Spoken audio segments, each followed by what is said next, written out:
Hello, and welcome to this Economist Impact event, Green Skills, Driving the Transition to a More Sustainable Future. My name is Jonathan Birdwell. I'm Global Head of Policy and Insights at Economist Impact.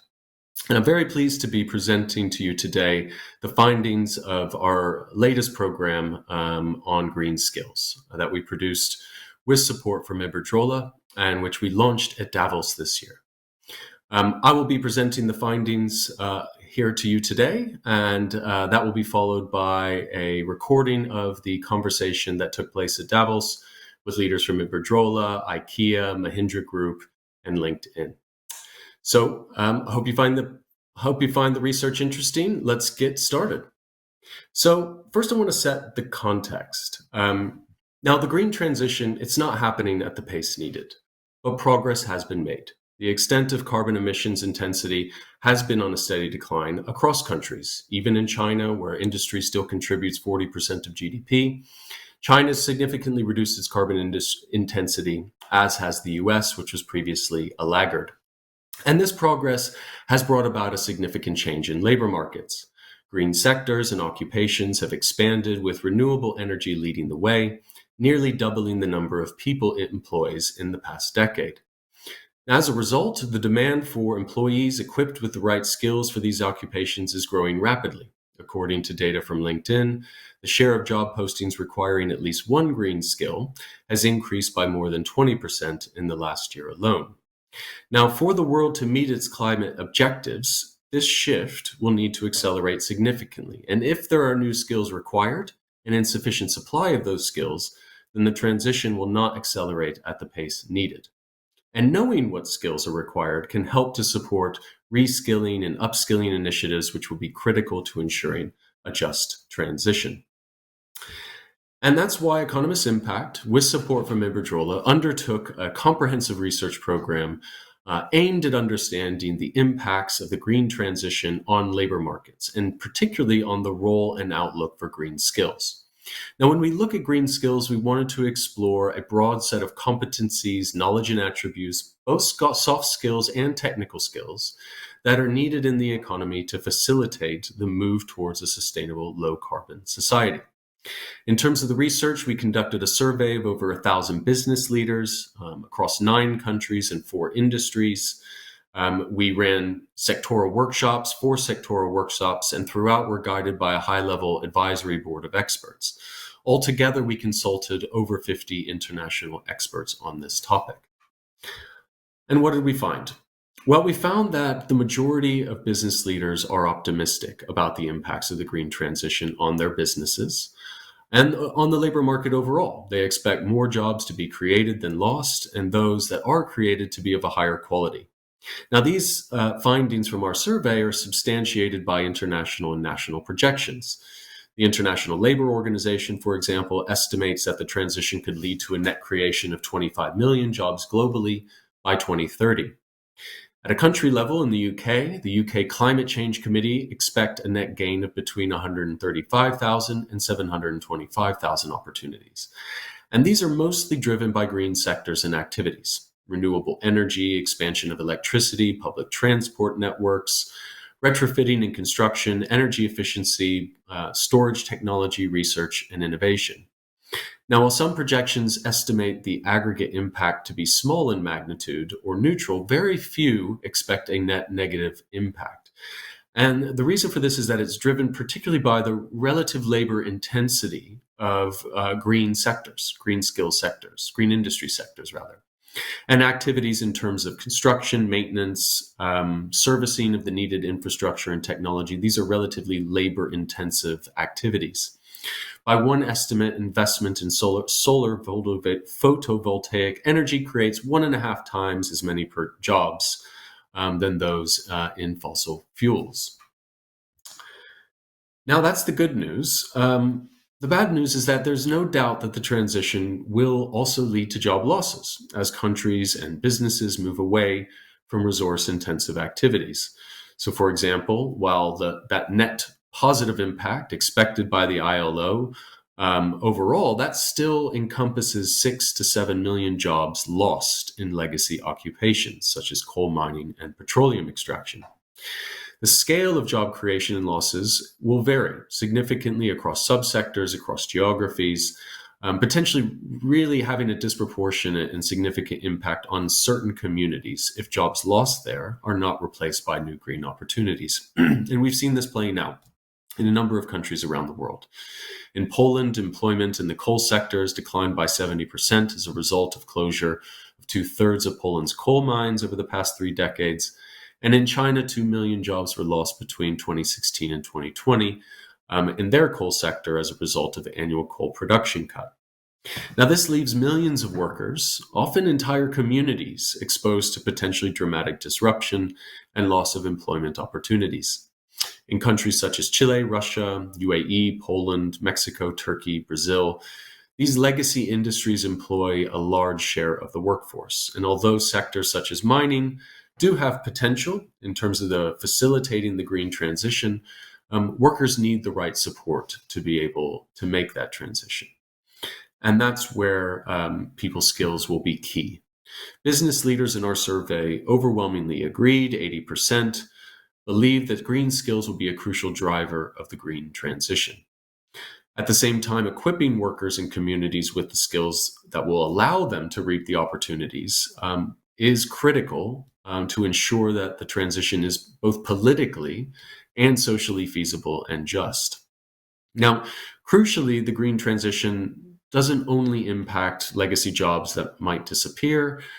It's also changing existing occupations and tasks and putting environmental aspects at the center of them. For example, we think of software for energy efficiency management, data processing for carbon accounting, compliance processes around environmental and climate requirements.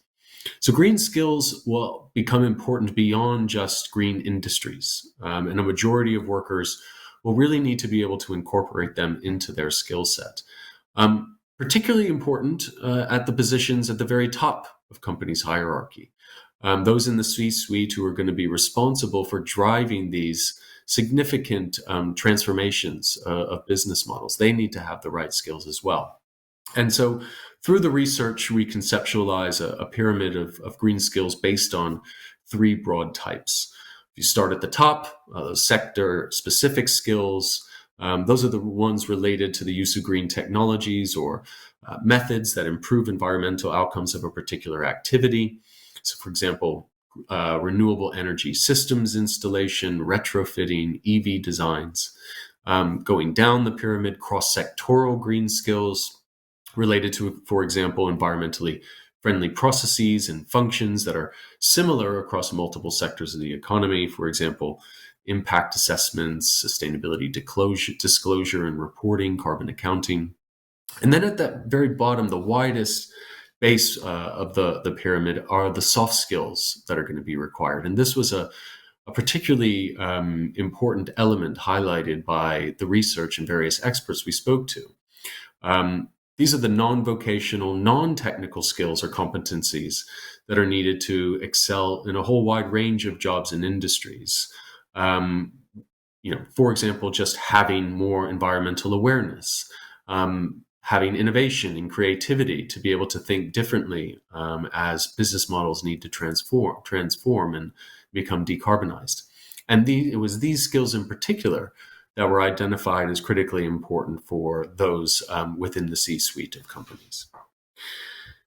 Now, despite the obvious importance of green skills for healthy labor markets and the green transition itself, significant gaps are emerging. So 62%, just under 2/3 of respondents in our survey agreed that green skills will create bottlenecks that could slow down the green transition.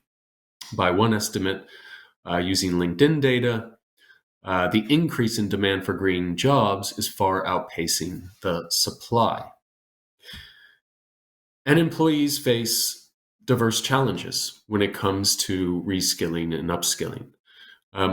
One thing, it seems from our research, that businesses are not investing enough in equipping their employees with the right skills. Only just over half, 55% of businesses in our survey, ran or plan to run green skills training or upskilling programs. We also see that existing offerings of high-quality training courses is relatively limited and comes often with a large price tag. One study found that 60% of workers in the UK could not afford green skills courses due to high costs. And crucially, public investment in labor market policies, based on our research, appears to be inadequate in many countries around the world, and almost everywhere doesn't incorporate green skills effectively. Now, development and adoption of green skills, just like any other skill, is a complex, long-term process that requires a suitable ecosystem and active participation from all key stakeholders, whether that's government, businesses, educational institutions, or trade unions. For governments, what we say is the importance, what we heard from the research is the need to really ensure the right enabling environment to incentivize and facilitate the green transition in the first place. So particularly through regulation and financial support, setting energy efficiency requirements, carbon pricing, reporting and disclosure standards, or clean energy subsidies. These are the regulatory signals that markets need to have that certainty to be able to adjust and plan. Secondly, governments need to ensure that the inevitable disruption to certain communities, certain workers, that disruption is minimized and that communities hit by the loss of employment receive support and opportunities to reskill and look for employment elsewhere. Businesses need to do more in terms of incorporating environmental and climate goals into their overall business strategies, as well as their people strategies, right? We need to see more movement from businesses on both of those sides. Greater investment in training and professional development is needed. Collaboration with educational institutions and the public sector agencies responsible for skills is needed to help incorporate these specific green skills into the education system at all levels. And educational institutions themselves are obviously critical. They need to work actively with businesses and governments to incorporate green skills, particularly those in demand in the labor market, to incorporate those across curricula at all levels. And it's important to recognize the need to have a dynamic system here, right? As demand evolves and the skills, requirements, and profiles change, educational institutions need to be able to respond. So developing those strong links between government, businesses, and educational institutions is critical to create a dynamic system of lifelong learning opportunities for training and reskilling. So you can see a QR code on the screen here that will take you to our hub where you can find and download the report and read the full findings of the research and the takeaways that we highlight. And I hope you will stick around to tune in to the panel discussion that took place at Davos with the leaders you can see on the screen, where they all shared their experiences and insights around the challenge and opportunities provided by green skills. Thank you very much. I'm going to invite up to the stage our excellent panel to hear their responses. So if I can please invite, and then in order, if you can sit here. First, Ignacio Sánchez Galán, Executive Chairman of Iberdrola. Juvencio Maeztu, Deputy Chief Executive and Chief Financial Officer at Ingka Group. Abanti Sankaranarayanan, Executive Vice President for Group Public Affairs and Sustainability at Mahindra Group. Yep, so Ignacio here, Juvencio there. And then, last but not least, Alan Blue, co-founder of LinkedIn. So thank you all very much for joining us. So I wanted to start, and we're going to keep an eye on time, just because this is Davos, and so they've asked us to vacate the room sharpish at 8:30. We will have a discussion up here. I'm just going to put my watch here to keep an eye on time. We'll have a discussion with the panel. We will save 10 minutes for comments and questions for the audience, but we will try to wrap up a few minutes early.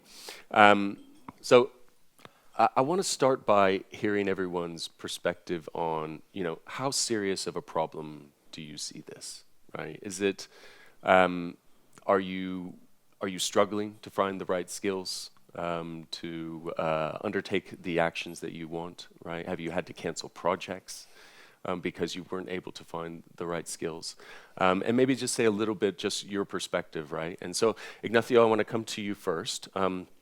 Iberdrola, as I said, has been in the renewable energy sector already for 2 decades, right? So Since I joined the company. right, yes. So there's a huge amount of learning over that time. You're really ahead of the curve. So maybe if you could talk a little bit about what was your experience in finding the right skills for your employees to enable that shift and to enable you to be the leader in renewable energy that you are. And what's your sort of vantage point from today? Well, I was taking some notes when you were already making this presentation. And most of our sector, we are coming from traditional power generation system. So I think in our case, we were already 23 or 24 years ago when I joined the company. We are producing electricity with coal, with oil, with gas, and with hydro as well, and with nuclear. So how to transform those which are traditionally working with thermic power plants in those which are already have to manage and to install already wind turbines. So, and I think we make already very impressive reskilling program. We have already created centers of reskilling. We have close to Madrid a center with 190,000 square meters, and which every year is passing through 13,000 people through there. We are providing more than 70 hours per employee per annum of average of reskilling for these people, which is already, let's say, has already knowledge how to manage with, or to work with coal, how they have to work with wind or with solar, which is slightly different than that one. But I think it's not only in terms of power generation, as well in the grids. I think traditionally the grids were already managed in a very manual manner. So I think the substation, normally it was a house, which I think the employees were living internally in the house of the substation, in which they were using sticks for switching, and still in some countries it exists. So I think that's why the technology has not, but I think in other countries we automate most of this process. But the same thing even in the hydroelectric as well, the people were living inside of the hydroelectric, they were making everything by manual. So we need to transform those people once we were optimizing all these processes, how to deal not with a stick, how to deal just with a screen. So, but I think if we go to the side of the demand, the situation is similar. We had thousands of people already just reading the meters. So they went to the homes to look already what is registering that one, noticing that one. So all these things has a history, but we need to reskill those people as well. So I think that's clear. It was a great effort. So today our grid is fully not only digitalized, also is artificial intelligence on it in such a way that the decision how the flow of the electricity have to move is not in the hands of somebody, it's the hands of a system which is already making that one. In the case of the solar or the wind or the hydro, whatever is as well, is absolutely managed in remote on that one, and depending on the certain external circumstances.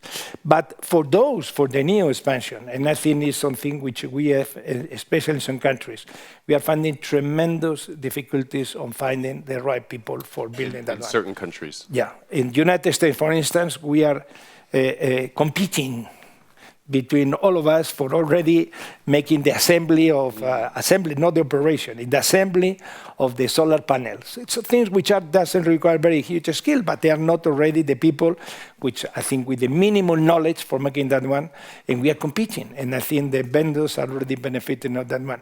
I cannot let you what is happening for installing already offshore wind farms. So the offshore wind farm you would like to make, the first one which we are making in the state, how we capture people. We are people from 18 different nationalities for making that happen. So. And is there, in terms of the learning curve, right, that people have to go on, is it steeper for solar or wind in terms of that sort of sector breakdown? No, the learning curve for solar is very, very fast. I think you can make very rapidly. The point is lack of people for that one. I think it's in a remote area, so you are not installing the solar panels just beside the big cities. You are putting in the middle of nowhere, where you're in the middle of nowhere, not always there people. There are not people ready to go there. So that's why we are competing for those who are ready to be pioneers and to go ready to make nice tourists in the middle of nowhere. In the case of the turbine, the wind turbine, especially offshore, I think the knowledge is much deeper. And I think it's not so easy. That's why we are employing people of 18 different nationalities. So I think that looks countries from New Zealand to the States, from Brazil to Britain, and from Britain to Spain, or from Portugal, from Turkey, from Cyprus, from whatever.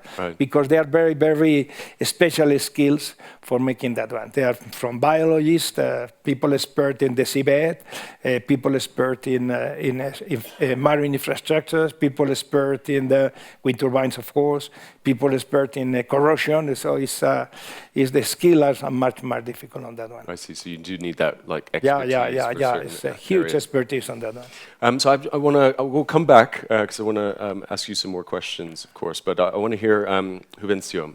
So Ingka Group, right? Ingka Group, IKEA. Everyone knows IKEA. Can you talk a little bit about the transformation in terms of how Ingka Group is focusing on decarbonization and what does that mean for your labor market, right? How have your skills demands shifted? Is it about that sort of bottom soft skills, or is it that kind of also technical skills as well? I think sustainability and the green skill was always with us in the business idea, because the concept of democratic design has been always affordability, quality, function, design, and sustainability. So we define these 5 every time we decide to launch a product. But what we have experienced in the last 5 years, it's that it's fast, it's holistic, and it's critical. And I will talk about these things. What do I mean by that? I mean is that on one side, of course, we have invested, and we are investing heavily in closing the knowledge gap. We can hardly imagine how you can be a business leader without knowing the P&L or the discounted cash flow. We can hardly see in the future that our leaders don't have the knowledge gap closed when it comes to climate and sustainability in general. But the second one, which is quite relevant for us, is a business transformation. So it is skills that help us to transform our operating business model. The way, for example, that we are investing heavily in the pipeline in transforming the circular capacity that we have, where part of the technology we are co-creating ourselves because it's not existing. Especially you need to deploy volume in order to deploy technology in order to secure the low cost. And we are still at the point that is, many people say it's too early because it's cheaper, the virgin plastic, than the recycled plastic. That is too early, but you know what? It's going to be too late. That's why you have to be ahead of the curve. And the technology is on sort of using recyclable materials. Yeah, but also the whole infrastructure of circularity, the technology that you need to convert, or the way we are deploying, for example, it's we sell furniture, but we are investing 7.5 billion in renewable energy. That we are competing with Iberdrola and having talent, as Ignacio said. Or, for example, in the way that we are deploying, for example, transforming the operating model. It's not that we are 100% EV deliveries in many markets. It's that we are using boats in the Sena River in Paris to do the home delivery. Or transforming the food range in the plant-based world, in the plant-based food, or artificial intelligence. So it is the full transformation of the business model, because at the end of the day, for me, sustainability is not charity, it's business. Yeah. And you have to find a new low-cost model when it's still costly for many companies. And then the 2 more layers, it is the communication that you need. Suddenly you need to have leaders who are able to inspire and to communicate, because still the sustainability communication is done by the few, for the few. And my dream is done by the many, for the many. We have 170,000 employees. I would love that they are the ambassador and the speakers of the sustainability. And finally, the leadership. We're investing heavily in leadership in order to develop this resilience to go through the dilemmas. Right. Because I don't know anyone who wants to destroy the planet, but I know many people who are struggling with the P&L. Yes. So how do you secure that you have the leadership muscle in your organization, that the leadership find the resilience to go through this period of transformation? Yeah. Because the sooner you go there, the more you build a new competitive advantage. That's what I said. It's fast, it's holistic, and it's critical. So they need to they need to believe in it, have the passion, be able to communicate that, but then also have the specific skills to lead business transformation and all that requires and the resilience for that. Very interesting points. Abanti, I want to come to you. Mahindra Group, very diverse group, automobiles, agriculture. Maybe you give a sense to those in the audience, everything that Mahindra does. And given that diversity, you talk a little bit about some of the challenges that you face in finding the right skills. Yeah, sure.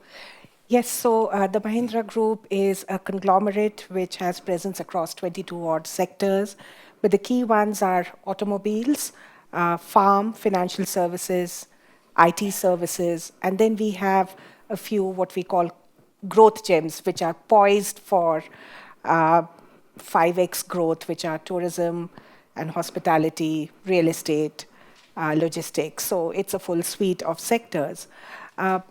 I will actually build on the points that were made earlier by taking a very specific example of a super important transformation project, not just for us, but for the country, which is electric vehicles.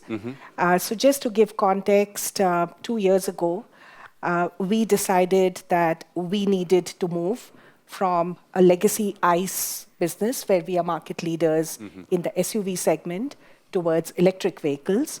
At that point in time, the passenger vehicle adoption of electric vehicles was about 1% in India. And we signed up and made, as a listed company, public commitments on getting to 30% electric vehicles in our portfolio by 2030. So that was out, and we were committed to doing that.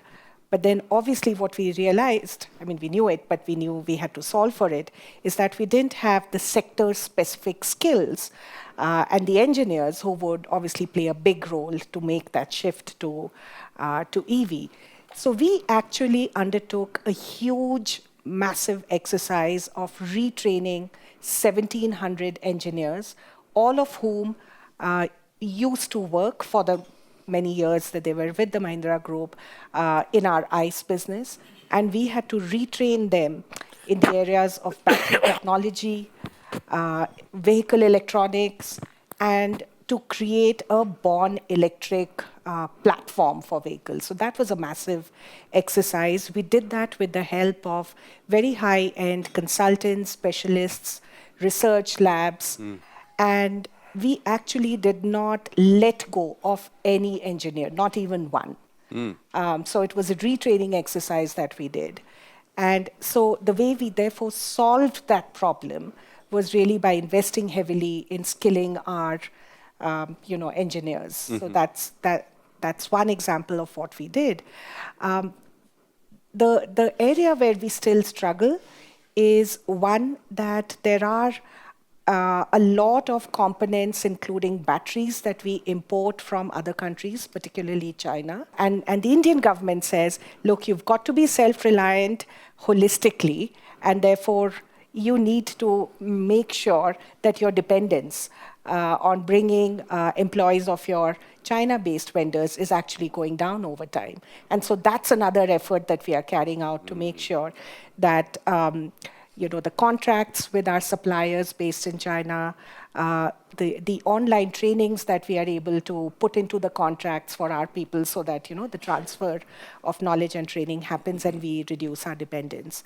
The other area where I won't say we are struggling, but it's a journey that we've just started, is in our supply chain. So, we have to make sure that a lot of our particularly MSME suppliers and vendors get foundational understanding of ESG and then are able to also start delivering to the requirement of sustainable materials, better ESG practices. So the conversation with our suppliers has to shift from quality, cost, and timely delivery to also sustainability.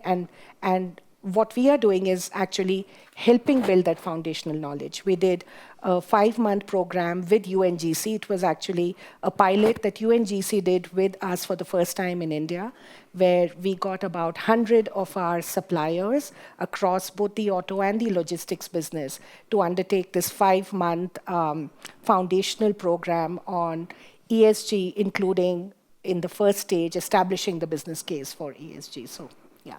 Excellent. So that's really interesting. I mean, not only then do you have to work across all of your suppliers, which I assume you have a very big supplier base, but as you sort of alluded to, you also need the people in your business who manage those suppliers to not only be thinking about cost and efficiency, but also environmental and weighing up those considerations. So Alan, I want to come to you, right? So you kind of have at LinkedIn, you set up LinkedIn. I believe you oversee the product development there, and I don't know, maybe that's wrong. Okay, yeah. But anyway, I know you've written a lot about, and LinkedIn has published a lot about green skills, right? It's an incredible platform for us to be able to understand what's happening in the labor market, right? In terms of that potential mismatch of supply and demand. Mm-hmm. Can you maybe say, and I know you've been quoted as saying as well that climate change will affect half of all jobs, right? It's not just those in EV sector, right, or renewable energy. Mm-hmm. You maybe say a little bit about, from your vantage point, how you see the sort of demand for green skills. How has it evolved, and how do you think it's going to evolve? So it's changed a huge amount. So basically, there are a lot of great points made here, and I'm just going to touch on some of them because I think they demonstrate the kinds of things that we're seeing. So the first one is you absolutely are competing in the United States for this kind of talent. So in the United States, basically, green skills has crested at about 44% higher in terms of demand than any of the other types of hiring that get done, in terms of the demand for that particular group. Right. In the U.S. specifically. Right. You mentioned earlier that it was roughly 20% worldwide, and that's about right. It was about 30% in the UK and about 25% in France. So it's growing extremely fast, and a lot of competition is occurring. The main places where we're seeing it are renewable energy, battery manufacturer, EV manufacturer. Those tend to be the places where we're seeing the most growth. Those are the places where, if you will, kind of the climate adoption is earliest and highest, right? But to your point, there's a huge set of skills which have to do with business transformation. Specifically, things around supply chain management, around leadership in this area, carbon accounting. How do you think about transforming a company? And right now, I will guarantee you that businesses that are just entering the climate transition, just thinking about what they're doing, are having a really hard time finding that person who will run their sustainability functions, who will help manage from the executive level those transitions. So that's another set of skills which are tremendously important. And the final thing that I wanted to call out had to do with the transition of skills. So one of the great things about moving from the carbon economy to the non-carbon economy is that there's a set of jobs, engineering is one of them, a set of jobs where the previously adopted skills are super useful in the green world. So that transition is relatively easy. Now, the downside of that is that in most cases those skills are not transferable.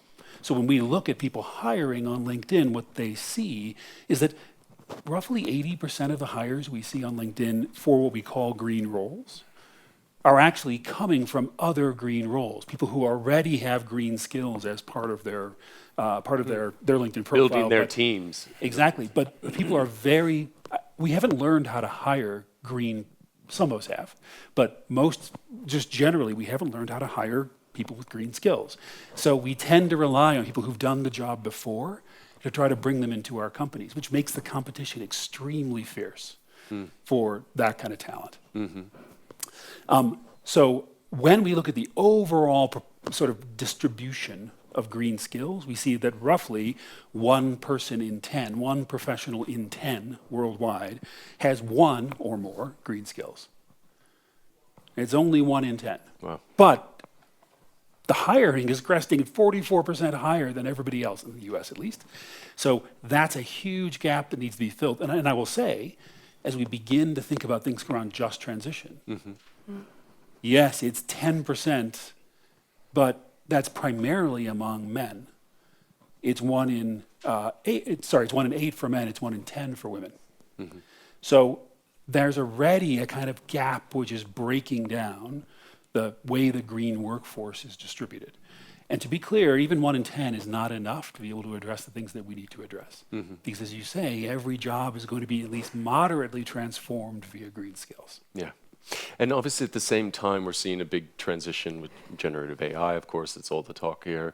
And, you know, have you done any research around the sort of overlap between the demand for, you know, are they the same? Are people looking for someone that has green skills and generative AI technical skills? And I don't know if anyone else wants to speak to that point, but I'm just curious how these two trends are interacting with each other. Briefly from me, no.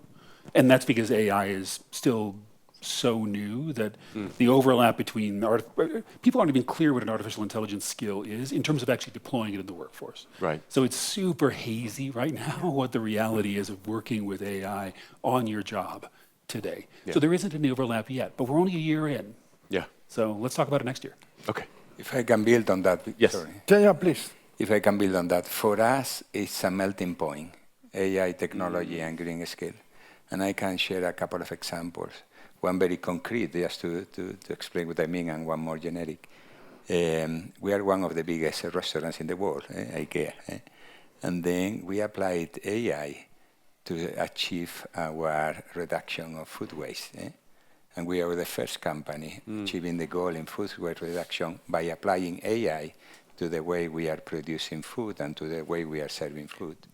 So it is a melting point. Or the second thing is that by 2016, we started to measure scope 1, 2, 3, because for us, scope 3 is 90% of the total footprint. And then we found out that we could hardly achieve that if we don't include technology in the track and trace of everything we do. And then at the end of the day, you have to move mountains of data in order not to report compliance and reporting and so on, in order to use this data to transform the operating model. And you cannot do this if you don't have automation. Right. I cannot have 200 people doing key punching to register the data. Right. That's why we are now powering AI since some years ago, in order to have not only an accounting, but also a prediction. And also it has to be verified by auditors, it has to be landing in a P tag, in a price tag. So it's a melting point, technology and green skills. Ignacio. So I would like to elaborate a bit about the point you mentioned about the lack of women in this sector. So I think traditionally the electricity sector, and I think the electricity green is electricity. So it's very much has been traditionally a men business. So they're not women. They are not electrician women. And I think this is a great opportunity for increasing the number of women on this sector. So I think we are doing some extremely good experience in Brazil. We have started already making a school for electricians in general, mainly for those people which are already they call people of the street, so those ones which are not with the families and so on. Initially it was made with our voluntaries using our center of training, and afterward we make already more broad thing. But we saw that there are not women attending those ones. It's for free, they go there, we educate, we train, and 90% of those is already being employed for ourselves. So, but they're not women. And we discovered what we are discovering now, that this business, the electricity, is not already traditionally something which is exciting much the women to go. So, and we decided to make, pure school for women electricians. And I think the success was huge. I think the first school we opened, it was for 200 places. We have the demand on 10,000. So now we have plenty of those. And I have to say that those we discover a new area, what we can employ thousands of those ones, which are very ambitious. Certain of those ones initially started as electricians and then finished after a few years as engineers, because they would like, when they are there, their ambition, they would like to learn, they would like to continue. And we are repeating the same thing now, not only at the level of electrician as well, for studies of superior studies in engineering in other countries. We are making in Mexico, we are making in Scotland, which we are already just sponsoring these girls for promoting that one. And that is solving a part of our lack of employees, thanks of the women, because traditionally they were not. I think and I think that is something which perhaps in another sector we have to analyze. When we say there is a lack of employees of that one, we have to look segment. Mm-hmm. Why that one? Yeah. Why we are not already this is covered by whatever thing? And I think in our case that has been a great success. So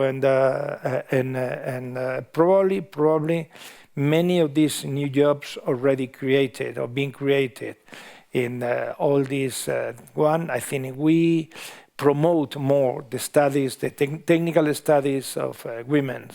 And we promote more let's say, electricians or engineers or whatever, I think can already solve part of the problem we are facing. Mm.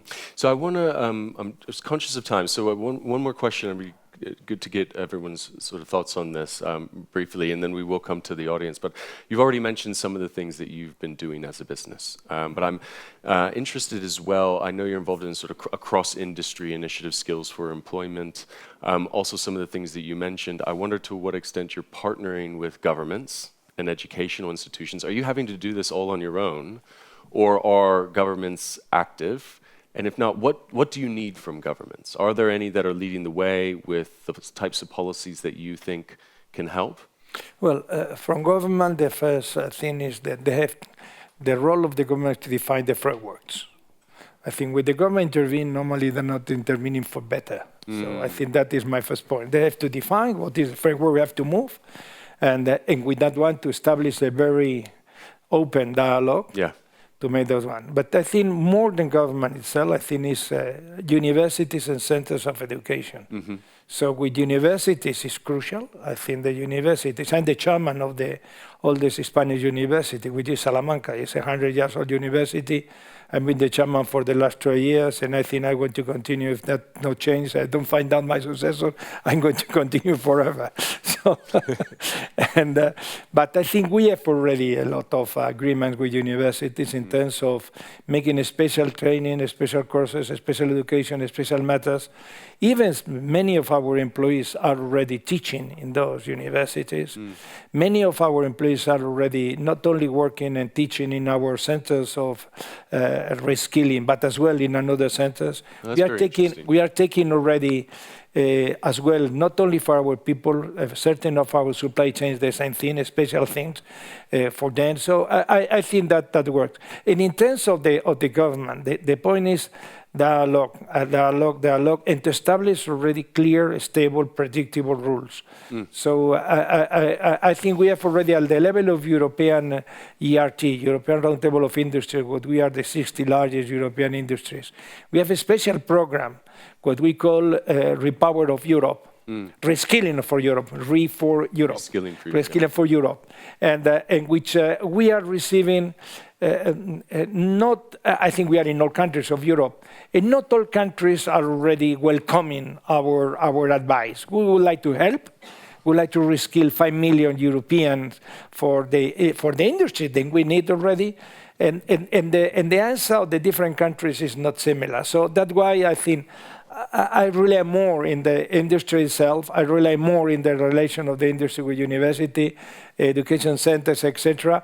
And to the government, I think the point is more than asking for help, please don't intervene. So leave us to make that one. Don't try to define programs what is not precisely updated for what we need today. Yeah. Because I was professor in my young time, so and I think if I have to teach now what I learned 40 years ago, probably I'm not already been enough updated. Yeah. So that's why that is already traditionally happening. Absolutely. And that's why don't intervene too much and leave us to do our job. Then we know how to do with industries, with the universities, with the training centers, and focus on the policies to accelerate the decarbonization more generally. Exactly, and define what they would like and helping that happen. Got it.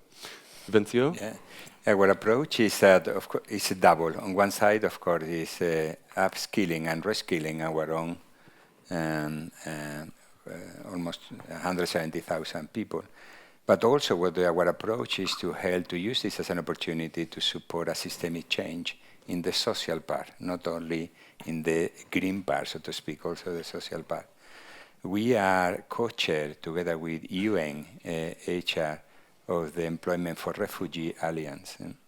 And we are now recruiting actively a lot of refugees, but also support. We have been working 8 years with these skills programs to support the skill development of the refugees to find job with us or to find job somewhere else. And also changing the narrative, because being a refugee comes with a negative label. And then by moving from charity-oriented approach to business-oriented approach, because then once you reskill them, then they are more loyal, they are hard workers, and they don't go, they stay. So it's more, how can we use this as an opportunity, not only to transform us, but to create also a positive impact in society. And this is for me what I mentioned at the beginning. The more we are holistic in the approach, the more we go from solving a problem to leading, to have a leading position. Excellent. So I'm curious to hear your perspectives as well, but I am conscious of time, and so I might wrap in some of that questions depending on audience questions and comments. So I did want to come out to the audience. If anyone had any comments or questions, I see 2 hands immediately, gentleman here and the gentleman in the back. And we'll take a collection, and then we'll come back for one response. Thank you for the opportunity. My question is, during the panel, we mainly focus on talking about operational skills, which is hard skills. What about soft skills? So I was quite curious for Abanti, when you mentioned, when you retrain the 1,700 engineers, of course, for them, I mean, maybe from this assembly plant to a different assembly plant, different skill set. But do you using this opportunity to educate or develop the soft skills? Why you are doing this? What kind of impact you can bring to the, potentially to the society or to the country? So that's my question. Great question. Yep. So to what extent? Yep. The gentleman in the back. Yeah. Yeah, thank you. I represent 50 million industrial workers in the world as a trade unionist. And I'm curious, while we have the headline of greening the workforce, the 3 constituents you're mentioning is business, education institutions, and government. So workers are not there at all. Where are the workers? Where are the workers? And I think that holding back on including the workers in this discussion will hold back the whole development of the greening of the economy. So I really think you need to think about that. And I think that some of parts of industry, their allergy against trade unions is holding back development. Yeah, I think it's a really good point you make. The role of trade unions, to what extent? I mean, do you have a view as to, how are your workers feeling, or trade unions? Are you partnering with governments and businesses to help ensure the just transition? Obviously, we're doing that. I mean, we're very active on the just transition, both in the COP and in everywhere we go. Yeah. I mean, workers want to be part of this transition. Yeah. But they have fear of what's coming if they're not involved in the discussion. Yep, absolutely. Okay, 2 excellent questions there. Any other hands? Okay, we'll come back to the audience, and I think probably everyone can speak to these points. Really interesting, maybe. Alan, I don't know if I'll come to you first about the soft skills point. I don't know if there's anything you can say to that. We'll sort of move this way. Sure. But soft skills, the way in which soft skills are, I don't know if you have any stats about the specific demand around soft skills? Soft skills are still the top 3 in-demand skills in our report from last year that we did with the WEF are all soft skills. Yeah. And I can only echo the point that you made. Reskilling anybody, in other words, having a moment when you have somebody where you're training them how to do something, is an opportunity to develop many different kinds of skills, not just the technical skills which are involved. So every moment of training is an opportunity to train somebody more holistically across all the things they will actually need to do for their job. So super useful, and that spirit, I think, is extremely important. On the question around trade unions, I could not agree more. That was my critique of the slide as well, that I think in a lot of places around the world, labor and organized labor are extremely important contributors because they provide so many opportunities to actually retrain workforces. But I will make this point. It depends on where you are in the world. Every part of the world has a different balance of government, education, participation by industry, participation by labor in terms of learning new skills. Every place is different. And that's one of the real challenges of doing this, because we can say, well, we think this is working and whatever, but it's so specific to the place you go. Yeah. The challenges in the United States, the challenges in Europe, the challenges in Indonesia, the challenges in places, every place has a different mix of things. Yeah. So extremely difficult to do, but in a lot of places, labor absolutely has to be at the table, and we're not going to make it without them. So with that point, Abanti, in the context in India, maybe both in terms of to what extent are your reskilling programs, do you have separate programs for soft skills, or are you incorporating soft skills in those technical skill retraining? And then what is the role, how are you working with trade unions? What is the role of workers in this? So on soft skills, as far as the engineers are concerned, absolutely, the context of why we are doing this, what's in it for the planet, what's in it for Mahindra, and what's in it for you as playing a role in contributing to addressing the climate crisis. So that's absolutely part of the training. But the bigger, and I would say more, I won't say tricky, but more important soft skill building actually is in 2 areas. One is the C-suite and leadership. And what we found is actually business leaders' understanding of ESG was quite inadequate. So even what does ESG stand for, or what scope 1, 2, and 3, they don't know. And then you're asking them to lead big transformations, etc. So the intervention that actually we made out of the corporate center was to have the leadership come together and do workshops with one of the MBB consultants with curated content, which was partly general, but also a large section was very specific to their sector so that they could kind of resonate with why this is important for me to know. So that was one area of soft skill building that we did with the C-suite. And the second area actually was within the sustainability teams, and particularly the sustainability heads of the different group businesses, because now sustainability heads are asked to do 2 things which are different from the past. One is integrate sustainability with business strategy, and 2 is influence leaders without direct control, right? How do you influence without control? So that's the other area where we focused a lot on soft skills. On the trade unions, so I will make it broader by saying that for a country like India, just transition is really, really important for both industry as well as government, because 65% of our population is below the age of 35. We have to generate jobs. We are a democracy, and there will be social unrest if inequalities get aggravated in the path to transition. And therefore, not just trade unions, but we work selectively with government training centers, building industry-ready curriculums. That's our role. And we give them the role, a very clearly targeted and defined role, of actually helping to mobilize workers who will come into these centers to be trained. Otherwise, in a large country like India, it's really sometimes difficult for a private corporation to get people who will walk through the door at these training centers. And also to provide certification for the programs once completed, which if it comes from government and from the right sort of, with the right stamp, then that builds employability, future employability. So that's, and the third role is we say, we will use your infrastructure in these training centers so that we don't invest there. We invest in building curriculum and having some of our people come and deliver, train the trainer programs. Right, okay. Very conscious of time. Does Ignacio or Juvencio, just like a final comment, do you want to respond to either just one of these points, perhaps, Ignacio, on the trade union the point? trade unions, we'll need to wrap. Of course, I think we have to work very close with trade union. All we have already done is in collaboration. For instance, we have already reconverted certain of the existing shipyards in Britain, in France, and Spain, for making already, instead of ships, to make already foundation and substation for offshore. So what we've been learning with the trade union, working with the trade union, is what are the skills of these people. And these people in certain of those places, they have very good skills for welding. So I think steel welding, and I think we use their skill for making already the today's existing marine platforms that we have already in different countries. Just thanks of this collaboration. Same with the coal power plant.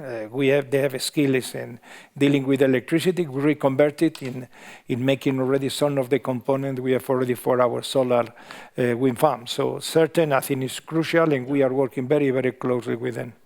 Excellent. Well, we're going to have to leave it there. I am going to have to ask everyone to move rather swiftly out of the room just so we can respect the next event. But I just wanted to say my one takeaway is that I do think the thing that stands out is the fact that we can't, of course, there's a role for government, business, and education, but we can't forget the trade unions and the workers, and that this really is a very specific, you need to have a country sort of focus because the situation is different everywhere. I want to thank everyone on my panel. Thank you very much to Iberdrola for supporting this work in this event, and thank you all very much for coming. Yeah.